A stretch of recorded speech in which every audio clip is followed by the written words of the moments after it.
Hey everyone, today I'm going to show you how to slow down a clip in Adobe Premiere Pro. First, make sure your clip is imported into your Premiere Pro project. Simply drag and drop the clip from your computer into the project panel. Drag the clip from the project panel onto your timeline. Right-click on the clip in the timeline and choose a speed duration from the menu. This opens the Speed Duration dialog box. In the dialog box, you'll see a speed percentage.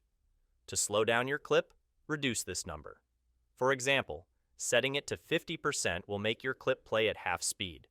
If your footage looks choppy after slowing it down, try enabling frame blending or optical flow in the same dialog box for smoother motion. Click OK to apply the changes. Render the clip by pressing Enter on your keyboard. Now, play back your clip right in the timeline to see the slow motion effect.